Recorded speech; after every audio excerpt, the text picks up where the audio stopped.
Bienvenidos a este segundo bloque, seguimos hablando del tema de haters. Y bueno, para acabar de completar la idea del bloque 1, estábamos comentando que me parece muy complicado juzgar a una persona por su obra y juzgarla al mismo tiempo por sus acciones personales. No estoy, porque las sensibilidades ahora, también vamos a tocar este tema de lo correctamente políticamente correcto, como quieran. No estoy justificando para nada lo que hizo Michael Jackson o cualquier otra persona, no tiene que ser una figura pública. Pero a lo que voy es que creo que es muy, muy complicado de pronto tachar y tratar de borrar el paso de lo que hizo alguien en la historia, como lo que tú comentabas, que ahora están empezando a bajar música de Michael Jackson en diferentes formatos. A prohibir.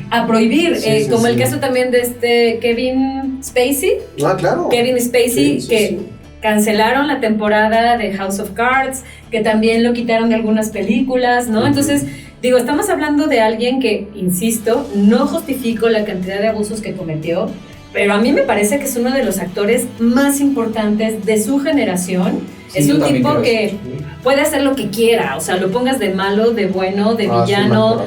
Y me parece un poco difícil que de pronto quieran borrar el rastro de este hombre de la historia por algo que cometió, que además, insisto, creo que hay también muchas otras personas que han hecho cosas hasta peores, pero como no son una figura pública, no tienen este foco de atención y nadie se entera.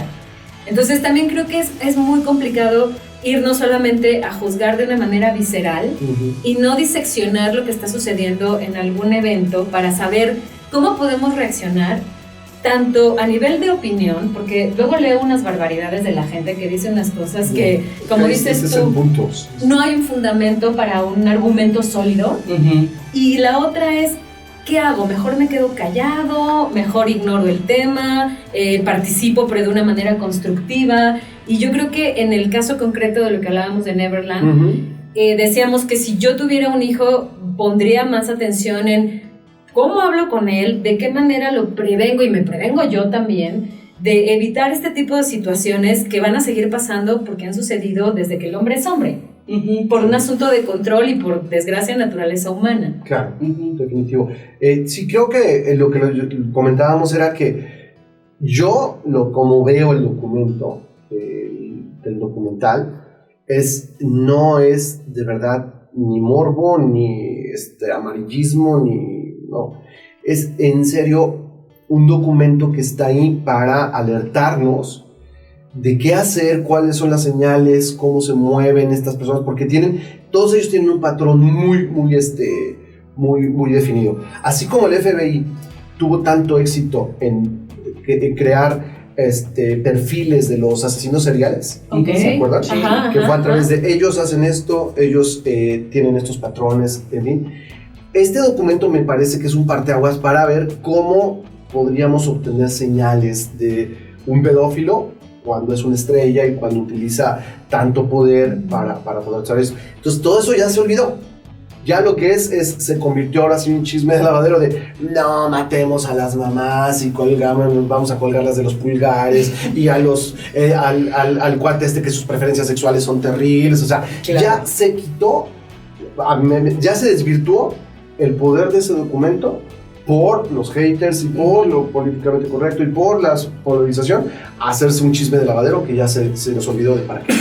Claro, a ver, aquí hay algo que es muy importante porque tú estabas hablando de perfilar justamente estas personas y es justamente como estas áreas de oportunidad que uno tiene que ver. Así es. Y la mayor parte de la gente pregunta, y es frecuente que pregunten ¿en dónde estaban las mamás? ¿Por qué no se dieron cuenta? Y a ver, creo que sí hay una situación que es muy importante. Cuando nosotros estamos ante una novedad, y una novedad que nos está rebasando, porque no está en nuestra vida diaria, o sea, yo en mi vida diaria pues no convivo con Michael Jackson, ¿no? Si de repente se aparece, llega, me saluda, me invita, etc., es una gran novedad que nosotros como seres humanos batallamos en asimilar la experiencia y entrar en contacto con ella. Entonces, en ese momento en donde yo estoy asimilando esa experiencia, mis mecanismos de defensa se quedan abatidos. Totalmente. Y también, en el caso de las mamás, porque según tengo entendido también, él explotaba en las mamás esta ternura de madre. Sí, ¿no? Entonces, a quien conquistaba primero eran las mamás. Claro. Es esto que hablan de este patrón, ¿no? Sí, de cómo funciona, porque tienen un orden de secuencia. Sí, también imagínense, no sé, como mamás y de repente que no tienen ningún antecedente, están totalmente vírgenes respecto a una interacción con Michael Jackson y de repente dice, oye, Michael Jackson me está eligiendo a mí para que yo le dé ese amor de madre, pues por supuesto que uno cae redondo, ¿sí me explicó? Puede ser de que sí sea una parte muy criticable de la manera en que él estaba abordando a estas personas, sí, por supuesto, no digo que no, pero también hay que entender que eran los ajustes creativos que él tenía para satisfacer una situación que, como dices tú, es naturaleza humana. Y cuando hablamos de naturaleza humana, hablamos de aspectos muy positivos, de creación, de creatividad, de acciones positivas para el bien común, pero también de todo el lado oscuro. Totalmente. Y esa parte es, a ver, todos lo tenemos. Cuando llegan gente a terapia y nos dicen, es que vengo para conocerme, y normalmente quieren conocer cómo pueden explotar más sus habilidades, cómo pueden ser más eficientes, cómo así, oye, pero ¿cómo eres tú también de la otra parte? Claro. ¿Qué es lo que pasa si te hacen enojar? ¿Qué es lo que pasa si tú tienes necesidad de revancha? ¿Tu dark side? Exacto, sí. El dark side, exacto, ¿no? De hecho hay una palabra alemana maravillosa que se llama Freudenschulden, no me acuerdo, pero en realidad esa palabra alemana significa en la traducción al español felicidad por la tragedia ajena. ¿No? Okay. Que es maravilloso. Okay. Y entonces es, ¿y qué sí, sucede ahora? Por supuesto, ¿cuántas veces nosotros, alguien que nos ha hecho daño, de repente no decimos, qué bueno que le fue mal? Sí. Qué bueno que le fue mal, qué bueno que ya le pasó esto, y quiera que no, esa también es naturaleza humana. Exactamente. Tanto la buena como las partes malas de alguien se están expresando. Y creo que justamente ahí lo interesante de cuando uno va a terapia es como explorar estos dos lados y aceptar que somos esos dos lados, ¿no? Y que claro. No, o sea, los seres humanos aprendemos por contraste, lo bueno, lo malo, lo triste, lo feliz. Igual aprendemos de nosotros mismos, o sea, cómo reacciono yo, justo lo que tú dices, ¿no? En mi lado más oscuro, mi lado más horrible, pero eso también me comporto como lo que soy, una unidad en el que al mismo tiempo soy dualidad. Entonces hay que aprender cómo aceptar esto, pero también aprender a autocontrolarlo, ¿no? Autorregularlo. Sí, y creo que fíjense que también me quedo reflexionando cómo esta obra de Arthur Miller, la de Las Brujas de Salem, ¿se acuerdan? Sí. Que era, en esos entonces yo podía acusar a cualquiera de bruja o de conspiración con el diablo, y le creían, y entonces llevaban a la bruja, a la supuesta bruja, a la plaza pública, ¿no? La amarraban y la quemaban viva y todo el mundo aplaudiendo. ¿Qué diferencia hay, no? Un poco hoy con eso. Estoy completamente de acuerdo con el circo romano. Sí, nada más que hoy es digital, y hoy peor, porque por lo menos ahí sí las personas mostraban su cara y pues se paraban en la plaza y decían, sí, yo soy, ¿no? Hoy no, a través de un avatar y de un anonimato se hace lo mismo. Y la otra que me quedo pensando es, ¿dónde? A ver, hablaban de las mamás, no, malditas, desgraciadas, ¿no? Regresando a lo de Michael Jackson. Yo creo que también esto es importante lo que decían.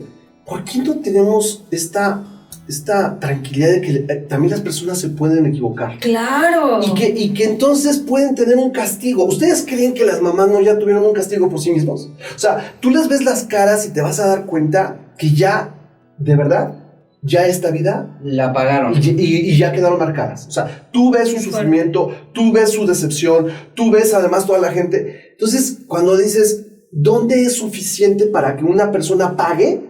Y entonces podamos reinstalarla sin problema. Porque, por ejemplo, un Kevin Spacey, hasta donde entiendo, lo aceptó, se disculpó, pagó un dinero, creo que incluso pues, hubo un arreglo para que no llegara. O sea, sí la regué, ¿qué hago? ¿Ya pagué? No, es continuar y perpetuar este castigo. Es que el punto, y que creo que por eso estamos hablando de este tema, porque a los tres nos alarma mucho, bueno, y no solo a nosotros, a ustedes seguro también, este nivel de odio, o sea, sí, esa es la palabra, que no es suficiente. No es suficiente. Que yo me disculpe, no. Y tampoco es suficiente, y les va lo peor. Sí, exacto. Que me quite la vida. tampoco es suficiente, porque una vez que alguien ya se suicida o que hace una cosa ya muy extrema, entonces ya viene el claro, porque él sabía. Por eso lo entonces hizo. no acaba, o sea, es, Sí, es una espiral. Tú escribiste sobre eso. Justamente aquí en Big Bang vamos a hacer una pequeña promoción de los artículos que he escrito.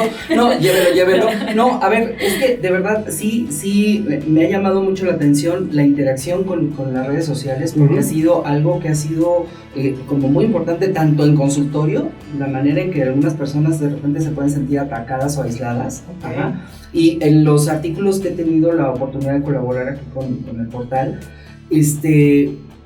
hablaba justamente de la manera en que tienen de abordar las experiencias emocionales, y que esas son respetables. Puede ser de que yo no comparta una ideología con una persona, exacto, pero no puedo ni minimizar, ni invalidar de alguna manera cómo lo puede vivir la gente. Exacto. De hecho, en uno de los artículos que escribí, que quiero compartirlo, hablaba justamente de la experiencia que yo he tenido, por ejemplo, al estar en Notre Dame, y que ha sido pues una experiencia maravillosa. Yo no profeso la religión, pero la verdad es que como momentos se me hace maravilloso. Y la verdad es que ver artísticamente todo lo sacro. Hablamos del legado otra vez, ¿no? Hablamos del legado, etcétera. Eso es lo importante. Y sí veía que no tardaron en llegar a decir, pero ¿cómo es posible cuando hay niños que se están muriendo de hambre en el mundo? ¿Cómo es posible cuando en Siria el templo de Isis también y nadie dijo nada? Y creo que nadie dijo nada, y de verdad yo sí me di a la tarea de comenzar a ver cuando pasó eso, la cantidad de gente que estaba reclamando, que estaba también sufriendo por eso. Claro. La cantidad de gente que también se vuelca a causas sociales, que en muchas ocasiones, y curiosamente, esa es la parte de poder, y lo bonito del ser humano, de poder dar, y que no lo cacarees. Claro. Simplemente lo das porque no tienes por qué estarlo diciendo, ¿no? Y comencé a revisar esos perfiles, y son personas que no son activistas y dicen, oye, este es mi ideal y estoy luchando por él. No sé si sea bueno o malo, pero no, o sea, simplemente es, vamos a ver qué opinas, y yo seguramente voy a opinar de la manera contraria. Claro, ¿no? ¿Sí sabes cómo se le llaman esas personas ahora? Activistas de sofá. Sí. Es decir, gente que está acostada en un sofá o en una cama con su celular. Que de hecho hay memes, ¿no? Sí, claro. Hay memes muy interesantes en donde están criticando a las Miss Universo y dicen, y la que está criticando es una persona en un sofá con un sobrepeso importante, claro, criticándolas, ¿no? Entonces dice uno, a ver, creo que justamente muchas de las personas estamos intentando hacer cosas por la sociedad, cada quien desde su trinchera. Lo hacemos con los recursos que tenemos, con las posibilidades que tenemos, en el bien entender de que pues nada más no se equivoca el que no hace nada. No, exacto.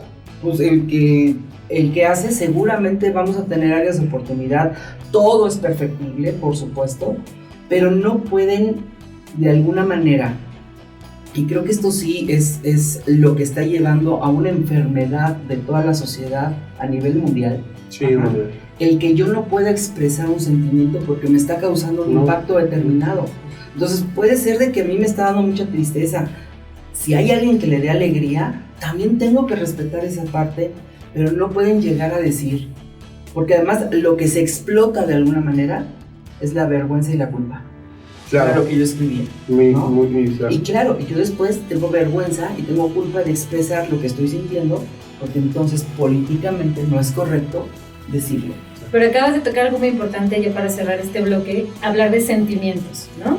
Ahora, me llama mucho la atención cuando la gente se disculpa, por ejemplo, cuando alguien llora, dicen perdón. Sí, ¿Por qué pides disculpas por llorar, no? Sí. Se me quedó muy grabado una vez que alguien me dijo, y lo aplico desde ahora, alguien se disculpó por ser cursi, y otra persona le dijo, que sea la última vez que te disculpas por ser cursi. Está bien ser cursi, si eso es lo tuyo, no te disculpes. Entonces me parece que ahora todo tiene que ser rudeza, ¿no? Y yo no expreso realmente lo que siento, a menos de que sea odio o enojo o repulsión, pero mostrar debilidad o vulnerabilidad, claro. O sea, te cuelgan de un árbol y te queman como una bruja, o sea, me parece muy grave. Ahorita me encantaría tocar ese tema de la vulnerabilidad. Bueno, pues entonces vamos a un pequeño receso y por favor síganos porque ya viene la conclusión de este programa que creo que va a ser muy interesante.